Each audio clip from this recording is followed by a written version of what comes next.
Welcome to The Problem Was Me. I'm your host, Tom Gagliano. I'm a best-selling author, family dynamics expert, and social worker. And we'll be discussing childhood messages and their impact on addiction, the intimacy we have or don't have, our parenting skills, the careers we choose, even the roles we're set up to play in life.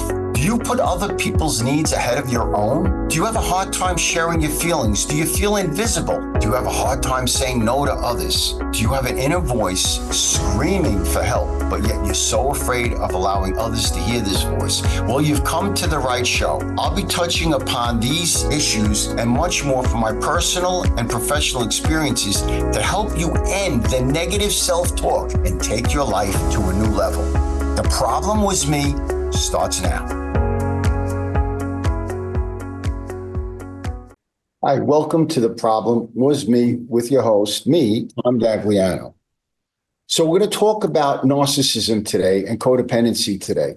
As a recovering addict, I know I have certain characteristics that narcissists have. And I also was parentified in my childhood, and I had to take care of my mom if I was going to be happy. So I have codependent tendencies as well. So we're going to talk about how does this work, the narcissist and the codependent, and how does that work in the relationship? Well, I could tell you that many narcissists look for subconsciously or consciously, they look for codependents, those that'll put their needs ahead of their partner's needs. They want to find somebody that will handle and carry all the blame in the relationship.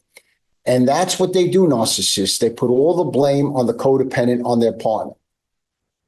So what happens in a narcissistic relationship is they are constantly telling their partner that they're to blame, that they're the problem in the relationship. They're the cause of everything going on. And because the codependent has those codependent tendencies, by putting their partner's needs ahead of their own, they believe that their happiness is found in the narcissist. So they constantly try to do better and better to please the narcissist. And it's an impossible task. You can't do that because the narcissist inside is broken themselves, and there's nothing you're going to do that's going to make them whole. So let's talk about what are some of the narcissistic qualities that create that disruption in the relationship, because unacceptable behavior becomes acceptable behavior, because the codependent gets to the point that they think that if I work on myself enough, I can help fix the narcissistic problems. I'll make this relationship better. I'll work on me. And it never works like that, because a narcissist is somebody that's filled with insecurities. That's why they control their partners so much. That's why they manipulate their partners so much. The more insecure a person is, the more they want to control someone else on the outside. It goes hand in hand. The more faith I have, the less control I need. The more insecure I am in the inside, the more I want to control others on the outside. So what happens is they're constantly blaming their partner, and their partner is tolerating it. Again, feeling like my codependency role is to make them happy first. But it's important to know narcissists are very angry inside, very angry.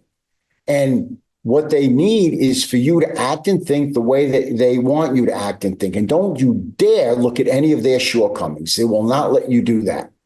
So what happens in a narcissistic relationship, whenever there's conversations, the narcissist always has to be right. There really isn't a conversation.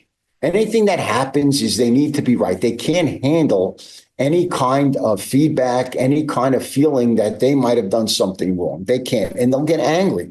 And what the narcissist tries to do to the codependent is they try to isolate the codependent. They don't want the codependent to have a support group to talk to other people. They may find out about the narcissist. So they want to isolate them. They do not want them to have a support group. They do not want them to talk to anybody else.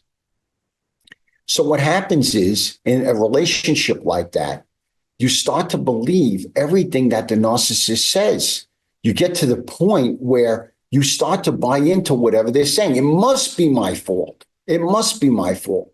And one of the leading powers that the narcissist has is gaslighting.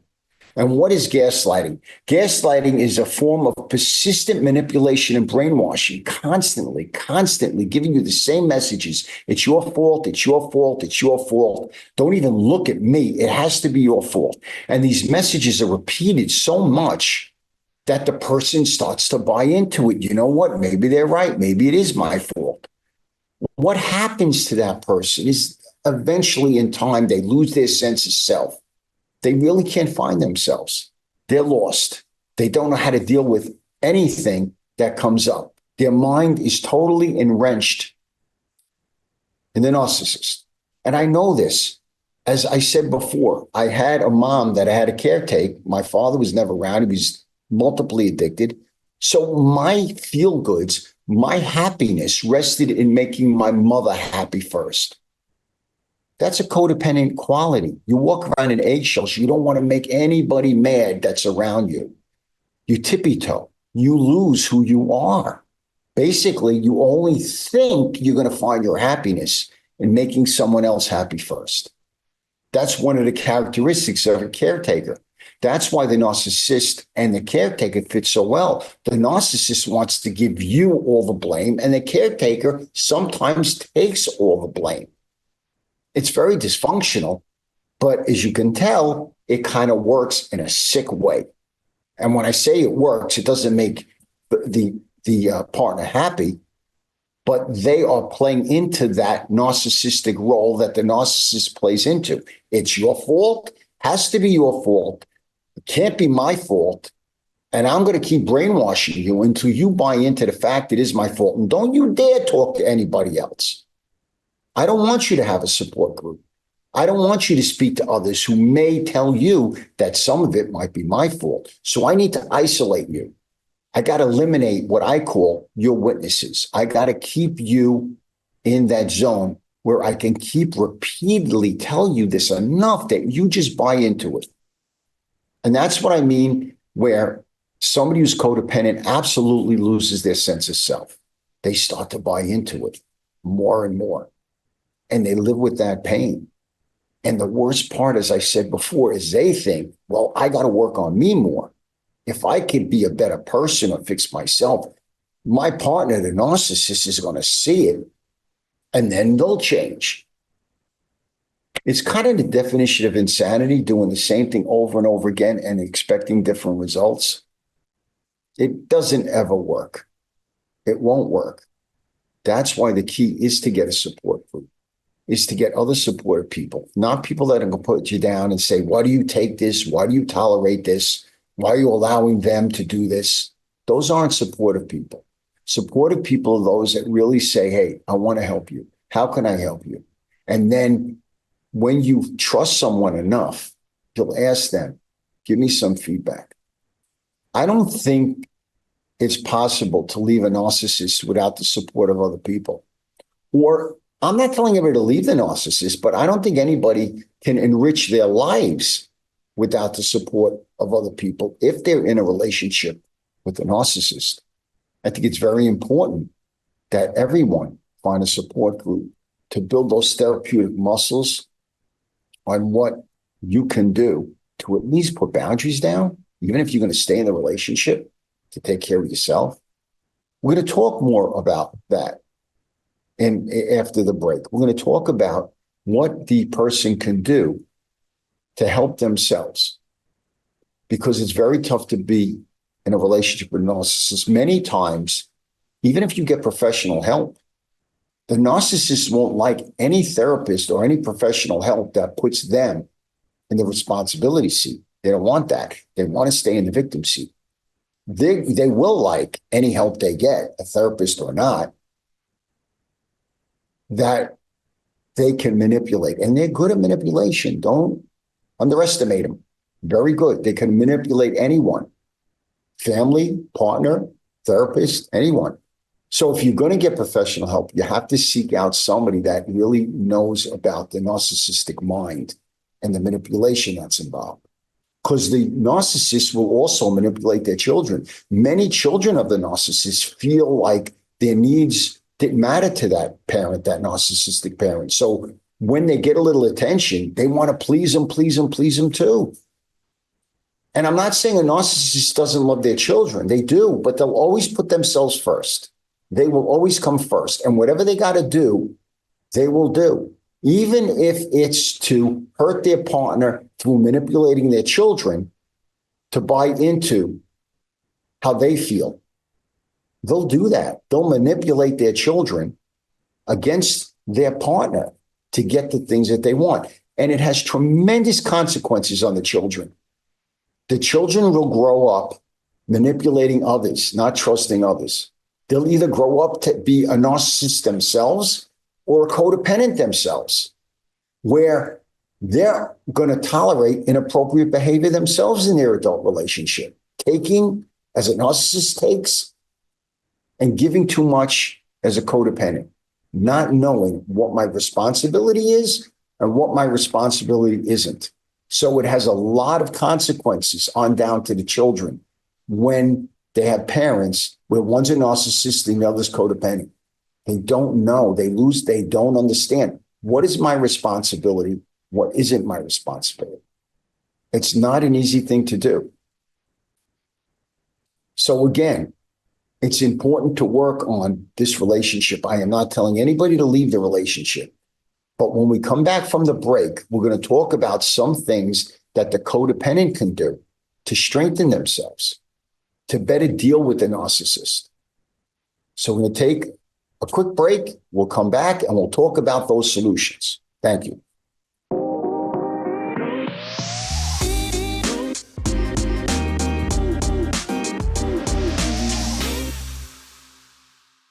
Hi, we're back. I'm Tom Gagliano again. And in this second portion of the podcast, we're going to talk about solution.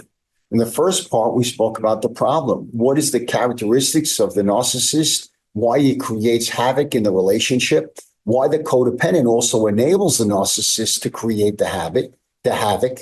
And now we're going to talk about the solution. And the solution lies in the codependent. So we're going to talk about the way the codependent can take back their power, because that's what it's about. The codependent loses their power. They give it to the narcissist, and the narcissist determines how they feel about themselves. So it stands to reason the solution is to take back your power, to really get to that point, to say to yourself, you know what, I deserve to be happy. I deserve better than this. So we're going to talk about the solution now in the second part of this podcast. And the first thing we have to do is separate selfishness from self-care. Many times a codependent person feels if I'm not taking care of other people first, I'm being selfish. The reality is no. Self-care comes first. You've got to take care of you first. You're the most important relationship in your life. You're the key ingredient to happiness and a common denominator in all your relationships. So you got to take care of yourself first.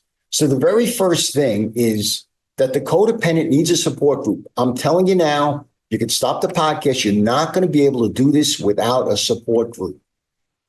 You need to get the help of other people. Now, I mean loving people that know your situation, that want to help you and support you, not people that are going to rag on you and tell you all the things you're doing wrong. So you got to get a support group. I love Codependency Anonymous. It's a great source. You know why? They teach you the 3 C's. You didn't cause your partner's narcissistic qualities. You can't cure them from their narcissistic qualities. And you can't control their narcissistic qualities. 3 C's, control, cause, and cure. Very important to know that, to separate that and realize that. So the first thing to do is to build a support group. Next, develop healthy boundaries. What are boundaries? Boundaries teach you what you like about yourself and what you don't like about yourself. They talk to you. I like when this happens. I don't like when this happens. But I want to make this clear. Boundaries are short, specific, and fair. That's what you got to do. They got to be fair, and I'm sure they will be. So you don't have to worry about that. Short and specific. When you talk to me like this and rage at me like this, I'm not going to continue this conversation. And you walk out. You go to your support group, you take a ride, get a cup of coffee, leave the conversation, teach boundaries. And the first few times, they're not going to like the boundaries of narcissists. They're not going to like it. Keep doing it consistently, and they'll get the message. But hear me, very important. Don't get into a conversation with them The more you're explaining yourself, the more you're telling them how you feel, the more you're justifying your behavior. You're playing their game. That's what they want. They're going to manipulate you right back to you thinking, oh, I put a boundary down. I did something wrong. That's what they'll do. So when you do the boundaries, short, specific, and fair, and keep them consistent, keep walking out. Go to your support group, go to a meeting, go to a yoga class, go. Get away from them. Stop having the conversation. They're going to manipulate you until you end up almost saying, you're right, it's my fault. Get out of that conversation. So I like that the codependents create a fear inventory with their support group. In other words, put the real fears on one side and the imagined fears on the other side. In other words, if I say or do certain things, what am I afraid is going to happen? Am I afraid I'm going to get divorced, be alone? Am I afraid that I'm going to be abused? What do I think? Talk to your support group about that. Because if you don't talk about your imagined fears, they will become real fears and you'll act as if they're real fears. So do that inventory, put on each side, but do it with a support group to see what is really imagined and what is real. It's important. Play with that a little bit. Another thing is do affirmations where you put on individual index cards each affirmation. In other words, I deserve to be happy. If you're spiritual, I'm a loving child of God. Find 3-4 affirmations that make you feel good about yourself. Put them on individual index cards. And I would say if you can, put them on a mirror in a bathroom, not where the narcissist is going to see them, but where you'll see them all the time. I tell my clients, believe it or not, brush their teeth with their opposite hand. So when you're reading the index cards, all on individual index cards, your brain is paying more attention because you're doing something uncomfortable. Now, if you can't do it because the narcissist is going to see it on the mirror, then try and find a place where you can do it, looking in the mirror, saying those affirmations 2-3 times a day. Because what we say, eventually we will believe. The narcissist is brainwashing you to believe that you're the problem. You're the deficit. You're the bad person in the relationship. Well, you got to have some healthy messages, as I talk about in my book, The Problem Was Me, to silence those intrusive inner voices that the narcissist is giving you.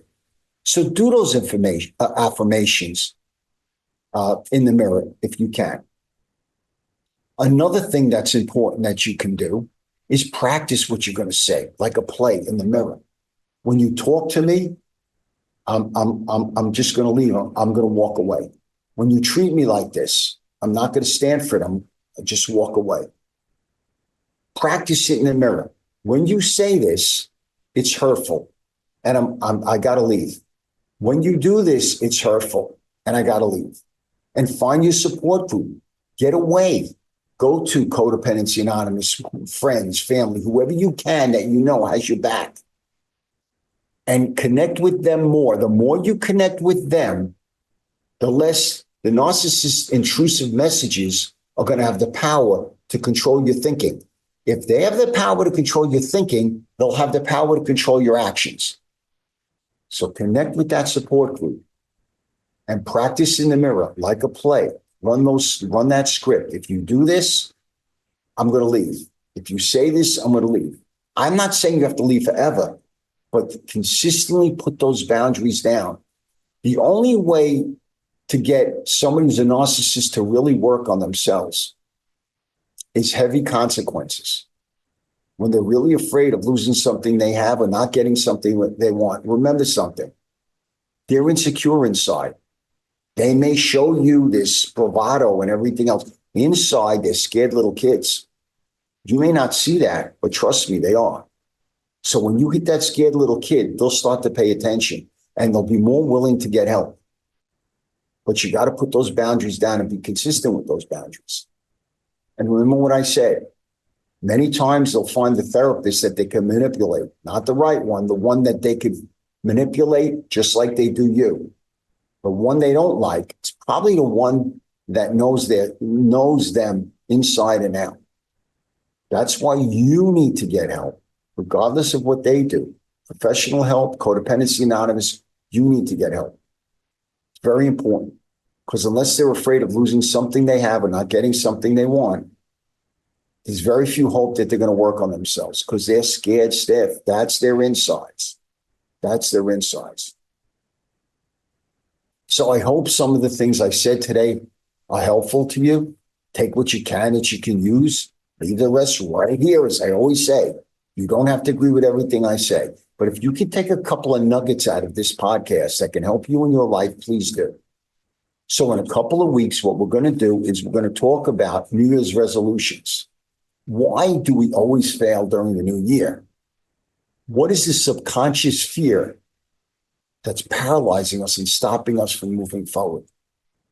So in a couple of weeks, next 2 weeks from today, 10 Pacific, 1 Eastern, we're going to look at why New Year's resolutions always end up failing. Why do we start out with that willingness, that bravado, but somewhere along the line, we don't carry through? So join me in a couple of weeks from now. From The Problem Was Me, with me, your host, Tom Gagliano. And I hope that this podcast can help you in certain ways. And like I said, take what you can, leave the rest. You don't have to agree with everything I said. Be good. I'll see you in a couple of weeks. Take care. You've been listening to The Problem Was Me with me, the host, Tom Gagliano. Tune in every first and third Tuesday at 10 a.m. Pacific time on the Transformation Talk Radio as I help you break the cycle of negative and addictive thinking affecting the emotional intimacy you have, your parenting skills, the careers you choose, even the roles you were set up to play. As a high-profile leader in addiction and self-help, I've helped develop unique methods and procedures which have helped numerous institutions and individuals. For more information on how I can assist you creating a healthier life, visit theproblemwasme.com.